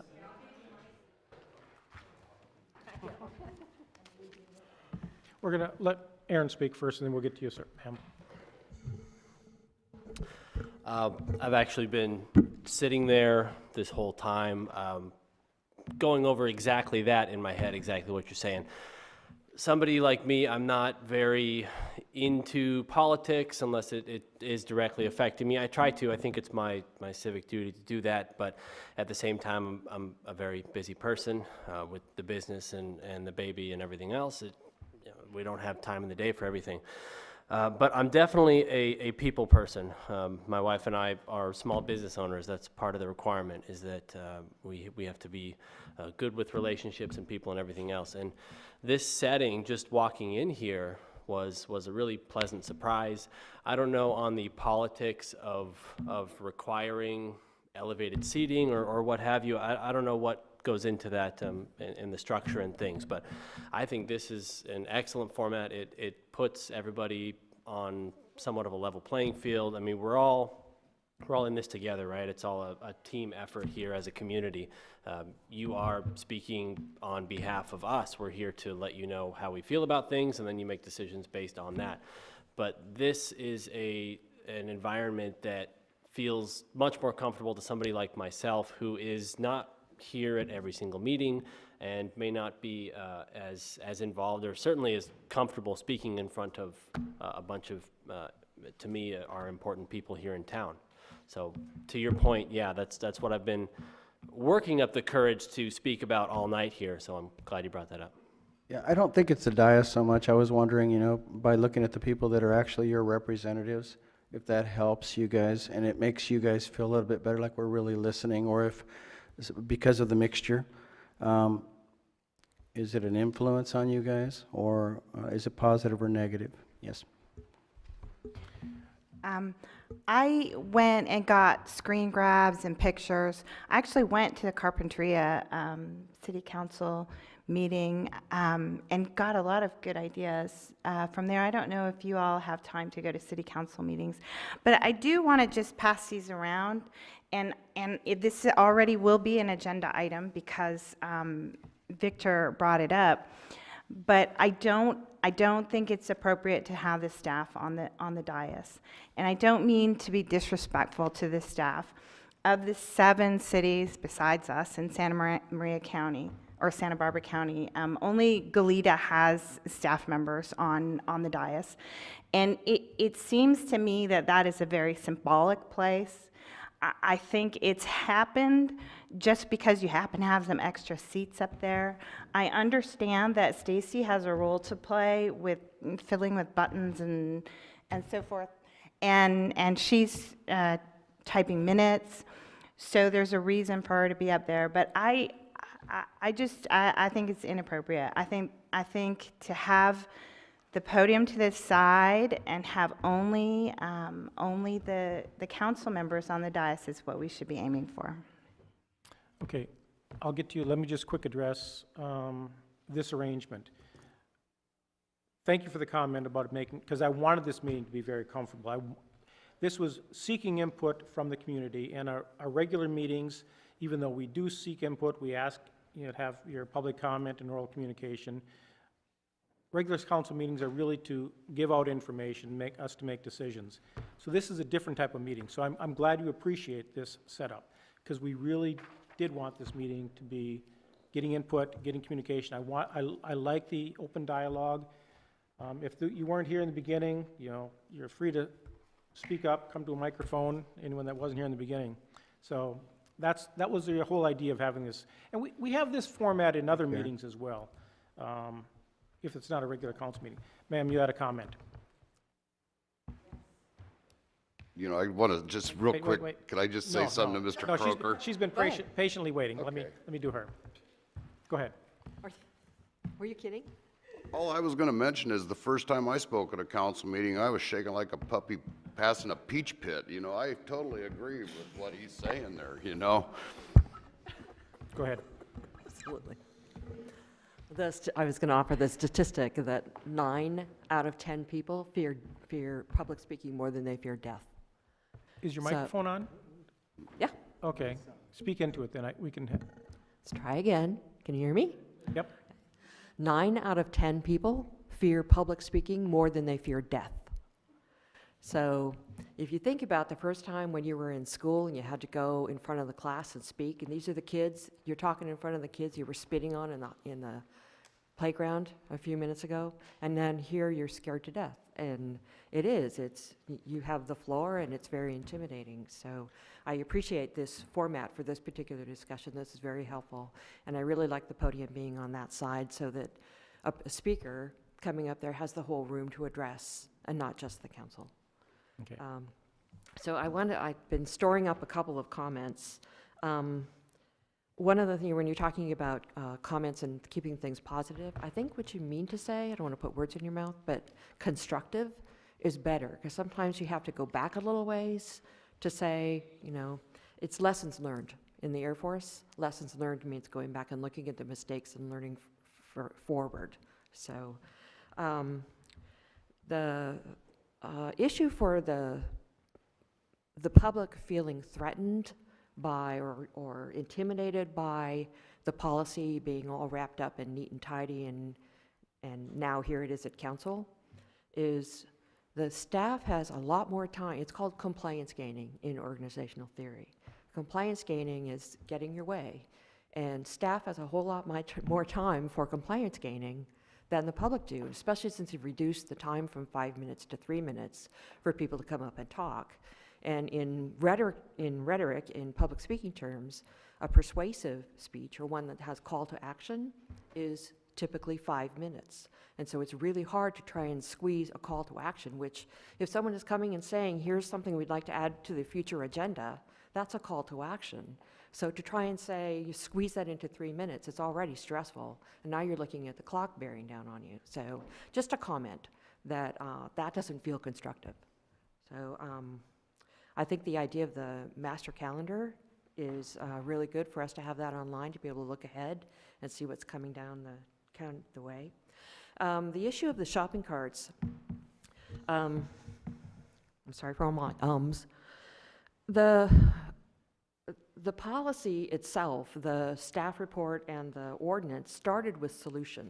And I gave you at that meeting, I gave you the 6 steps of public policy. That doesn't feel, to me, I look at that from a person who does public policy and say, what happened to start with the problem. And if you're starting with a problem, then you identify who the actors are. And I think it's important to know in this sense that I talked to one of the store owners. That person can't, because they're a corporate body, they're part of a corporate enterprise. The corporation doesn't let them come and talk at city council. So if you're looking around and saying, where's our input? That's why I was suggesting Chamber of Commerce. That's a role for the Chamber of Commerce to go out and get input. If you're not getting proper inputs from the actors in the policy, you're going to come up with a bad solution. So I'm not saying this was a bad solution, but you're not going to come up with the best solution, not the optimal solution. I think that's it. So I appreciate this meeting. It was good to have the opportunity Okay, thank you. to provide input. Yes. I have a question for Jeff. Where I lived before, I was more involved in the state politics, and when we went and spoke, it was really important to say our name, because it was one of the ways that they verified that you were a resident of that community. And so I always thought that that was why you requested that, because how do you know that your city council isn't infiltrated with people opposing or approving a project that's not even from Lompoc? I guess that's my question, is legality of that. That's interesting. That probably is why they have it in the state committees and state legislature that everyone says what city they're from. I never thought about that before, so that the legislators know that whether it's their constituent or not. Yes. But at city council meetings, you are not required to give your name, and there's absolutely nothing wrong with people from out of the city coming in to comment on projects that are being proposed in the city. The council members can give their input less weight. Of course, if they don't know where they're from, then it's hard to do that. But there's no rules on being required to state your name or where you're from. Okay, thank you. And I think the idea of, I think the idea of where someone is from does not really affect us, because we look at the Lompoc Valley here. If you live in Mission Hills, Mesa Oaks, Vandenberg Village, you still most likely shop at Grocery Outlet, at Vons, at Albertsons. The smoking ordinance, you're affected by our parks. We're the Lompoc Valley Parks. So I look at someone from Vandenberg Village, Mission Hills, Mesa Oaks, they have the same validity of what they have to say is you being a city resident. I don't take their comments any less than I take yours. I was thinking more of like out of the Lompoc Valley, like maybe Santa Barbara or Santa Maria, that would be, and again, my history is more with the federal, and even when we email our representatives, you're supposed to put your name and your address. So that's why I was just always under the impression of why you guys asked that question. Good. You had another comment? I bet I forgot. Deanne Carr, Lompoc resident. I have one, Bob, Okay. if I could. Bob? Oh, Victor. If you don't mind. Another form of openness and transparency is the committees and commissions that we have. And I'm not sure how many of you actually go in either on a commission or, would like to go to these commission meetings or whatever, but maybe you're not sure where they're at, what time they're at. I'm not sure if that, something else that we can tighten up. We do have various commissions and committee meetings in different buildings and different areas. I'm not sure if somebody, it may be for convenience, it may be for necessity. It might be another thought process, if it's even possible to have all our commission and committee meetings here at the City Hall. Just so it makes it easy for people to know where they're at and when they come open and what time they are. So another comment there. That's my comment on that one. Okay. Councilmember Mosby. Something that could be relatively simple to fix, and something a lot of people have asked me, when council meetings are, I'll be stating right in here, they're going in to pay their bills or something.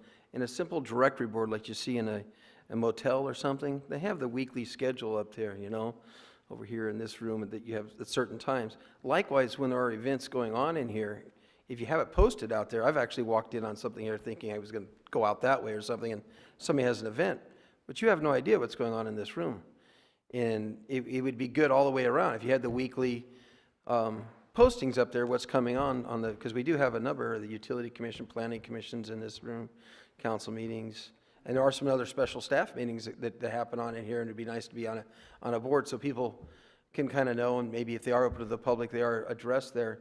And now granted, you can't look at a bulletin board and you can go out there and look at the fine print on there and you'd see where you are, but you know, we could do like they do in a fine motel room, or you know, in a lobby, identifying what's going on in here, you know.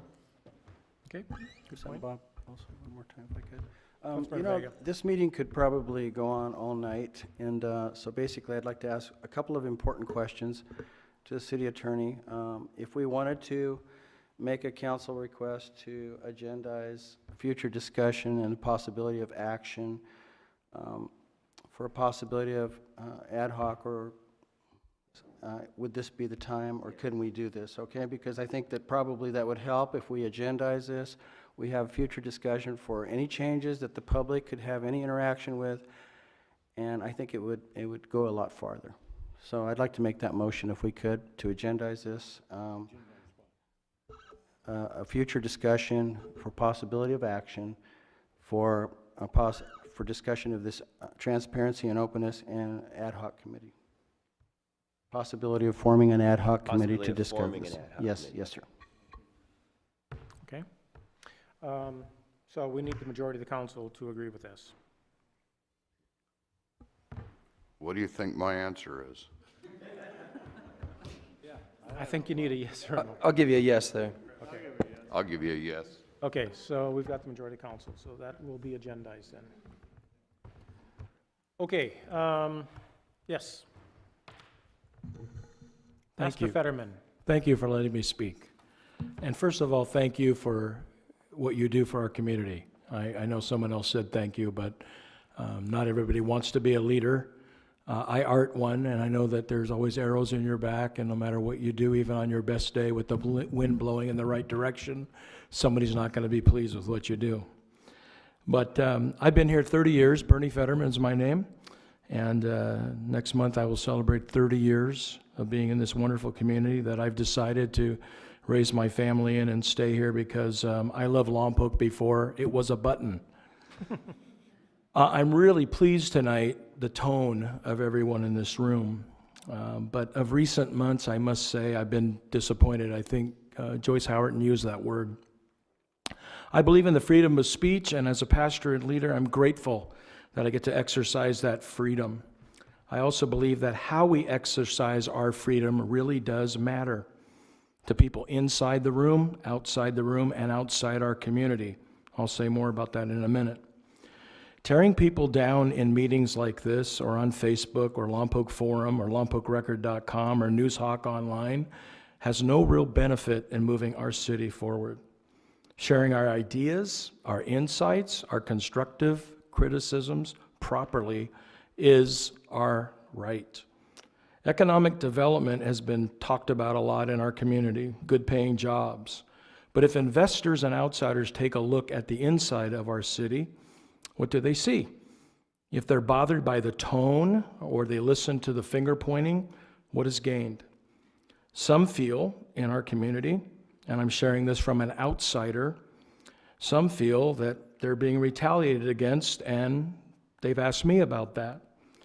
Others would like to put their careers or personal incomes on the line, according to some people, that they would go against them and even lose their jobs over a small business or some renter's property. A call for transparency is fine, but a call to understand and be understood is more appropriate. Accusatory language used in this hall has bothered me for months. Axe grinding has an adverse effect. There is a proper way that everyone, as we're doing tonight, and I applaud it, can exercise their freedom of speech and be understood. So what does this have to do with economic development? Well, a few months ago, I had a friend come and visit our city. He is the Western Region Property Procurement Director for a major American food chain and was well aware of the restaurants coming to town and others that are lurking about that you may not even be aware of. I gave him a 4.5-hour tour of our city. I showed him Allen Hancock. I showed him Vandenberg Air Force Base so he could see the relative distance to our city, because a lot of Air Force people in the nation visit their food chain and eat their chicken. We spent about 4.5 hours touring this city, and they're putting in a brand new location in a brand new shopping center in Santa Maria, California. I discovered he had been looking into Lompoc for some time. After his visit and late that night, I emailed City Manager Patrick Weimiller and Assistant City Manager Teresa Gallivan. And early in the next morning, they sent me a copy of what they sent to my friend, a packet of information that followed up with all kinds of contact. And a few weeks later, they reached out to him again. He was very impressed by their diligence in this. Recently, he asked me, however, what is going on in Lompoc? Him, in doing his due diligence, came across recent archived city council meetings online. I don't know if that's what we want to do with them. Maybe they need to be edited, but then freedom of speech would be misrepresented, so I would be incorrect. But is that indicative of moving our city forward? He really questioned the value of some of the turmoil that seems to be rising higher and higher in our town. Now, last point. Some of you may not see any value in what I'm about to say, but I get a little choked up when I say it.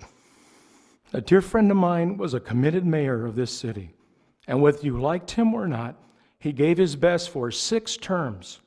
Dick DeWeese was my friend. The day before he died, he knew he was going to die. And he honestly said to me, as he grabbed my hand, I wish that people will be kind to each other. And by the way, Bernie, take care of my city because I love it. In the last few months, I think he would be gravely disappointed by some of the people who have addressed this city council. You don't deserve to be addressed that way. I'm sorry that some people speak to you that way. I'm sorry that some people run up to the podium and just flail about. There's a better way to exercise our freedom of speech and represent our city well to the rest of the world. And I think Joyce is right. Our kids are watching. Thank you very much. Thank you. Okay. Mr. Lynn. Just one thought had occurred to me. Looking at our council agenda, perhaps it's time for the council to consider reordering of the agenda. And what we might want to do, because it seems from the meetings lately that the vast majority of the speakers that are here from the public are here for a council request item.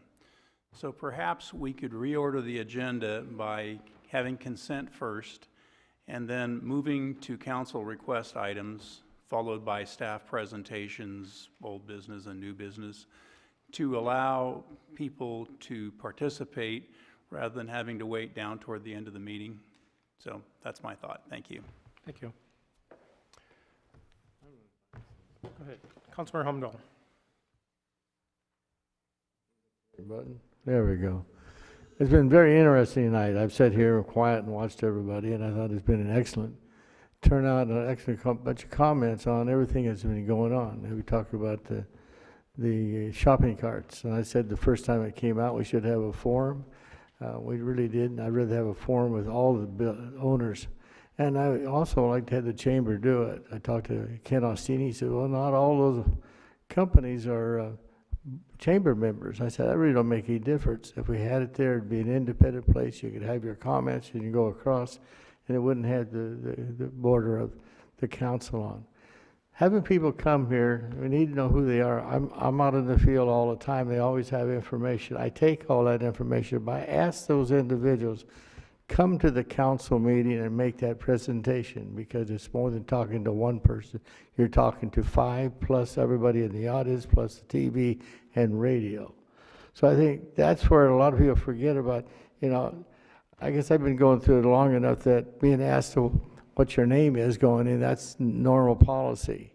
And I think that's what we need to do, because we need to know where you're coming from. Now, even though you're in Lompoc, City of Lompoc, and it's a city council meeting, you do have Mission Hills and Vandenberg Village and the Air Force Base and others out there that do come in and make comments, and it's nice to know who they are and where they're coming. If they're coming in to make a comment to the City of Lompoc and what we're doing and what we're going down the road, I think it's an excellent idea to find out they're here. What's interesting as I go through the community is that nobody wants to talk about it, is a federal prison. We have it out there, and I'm out there 3 to 4 days a month, and I'm doing notaries for inmates. And I've even turned them on the idea how to pronounce Lompoc. You know, people from the outside just don't quite get, well, how do you pronounce Lompoc? But I see a lot of good things coming in from Lompoc, and if there's some changes, I hear some good changes tonight. There's no reason why you can't change things. You get people on the same page, go in the same direction, but you can't take everybody's and put it in there. A council meeting has to come in and set out at a criteria. I think our city attorney has made some good comments that we need to look at. But like I say, I've been on many different councils, and not councils, but different programs from the State Mining Geology Board and others, that we've had to live under the same rules of the attorney give us tonight. So it's a normal process. It's what's out there in the general community. But I've been in Lompoc since 1950. When I got here, there was 5,400 people in town. And I've watched this town grow, change, and modify. And I think it's been some real good process we've had in here. And I was even on the council with Joyce Howerton. And we got along. Afterwards, even better we did while we were on there. But it's fun to see how the changes have been and where it's going, and how things have changed with new companies coming in, going out. When the high schools changed, we had Lompoc High, then Cabrillo High. So those are all out in the community. It's all part of the community, and I think the community wants to be involved, which is really nice, but just that we need to keep them working together. And I think that Bernie hit it right on the head too. You know, the one of the things I seen Bernie come up here and we're talking about where the podium should be. I believe at the church the podium's up there and he looks at the audience. It's no different than what we're doing here basically. So you talk to Bernie on that. Now, the way these tables are set up is a beautiful way to have a workshop. But as a council meeting, I think I'd much rather have it the way we have it right now. I'm just telling you my thought pattern, but workshops work out real well this way. And Economic Development Committee works around these, and everybody else. But let people know where these meetings are. Each one of us councilmen, all 5 of us, belong to different committees that we have to go to every month. And so it isn't just a council meeting, so we go to that. I think it'd be a good idea that the public could know where those council meetings are and have it set up where they could find it. I think we have it, but it's not put where somebody can find it. But anyway, I want to thank everybody for making their comments tonight. It worked out real well. That's my comments. Thank you, Councilman Humdahl, and I'm glad you clarified why you're at the prison 3 days a week, so. Month. Oh, 3 days a month, okay. Okay, yes, go ahead. One more comment, because I feel that I've been, you know what? Power concedes nothing without a demand. And if nobody shows up here and tells you that you could do better, then you don't have a reason to do better. And that's why I came. I came in October. I had participated, and that's what I'm trying to do. You guys can do a better job. And I want to make it really clear that the transparency that I'm talking about, it's not because I think you guys are dishonest or you're trying to hide anything. I think that the jobs of the city staff are much easier without the public involved. it's more efficient. And so I think there is a desire to be more efficient, which means less transparent. But I'm sorry, Bernie, that I have offended you and that you think that I've been rude, but I believe that No, that is excuse my role. me. You have not offended me. First of okay. all, I choose not to be offended. You've not offended me. Okay, disappointed. Okay, remember, this meeting is for constructive, and I'm glad you mentioned that.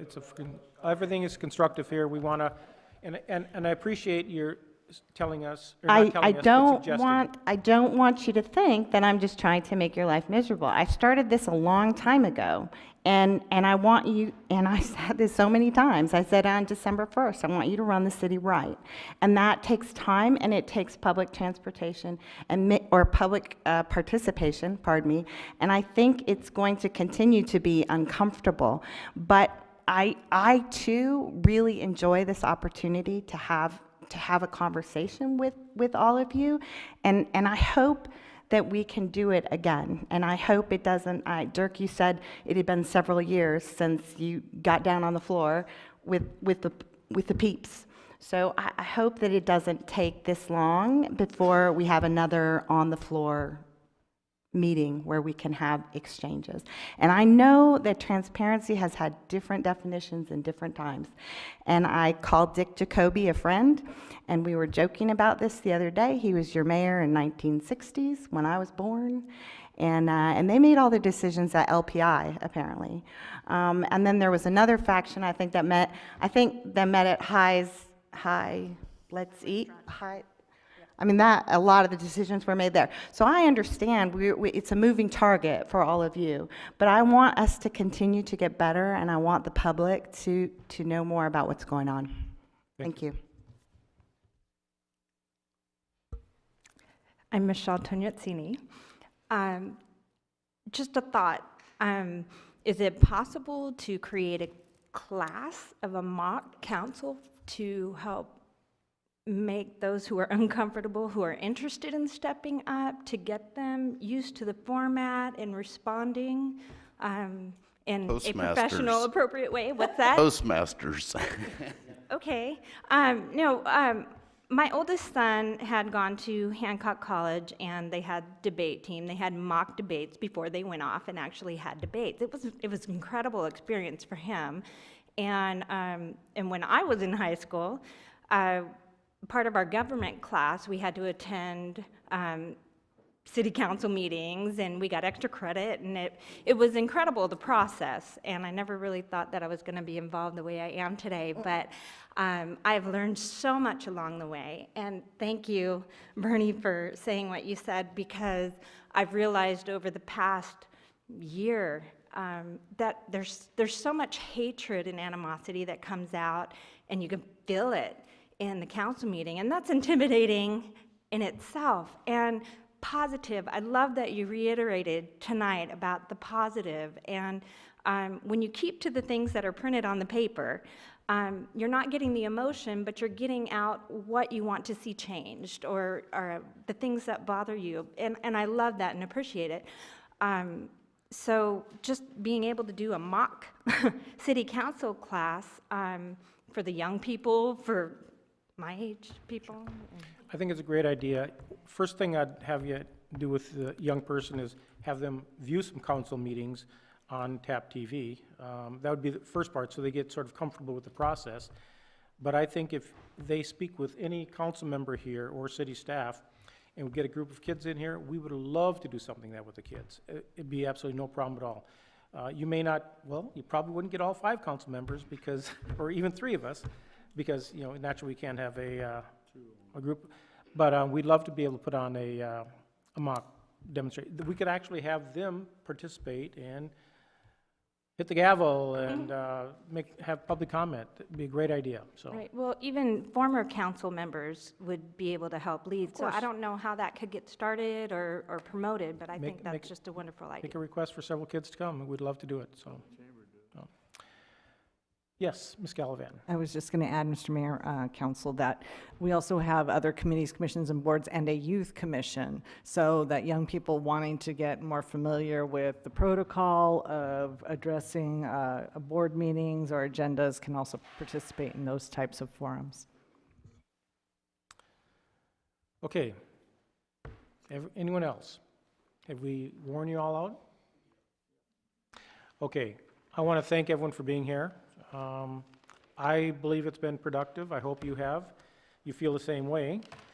Obviously, because of council requests, we will bring this back as an agendized item. We will discuss these items, maybe some more, and maybe improve our openness and responsiveness to the public. So, okay, thank you for being here, and this meeting is adjourned.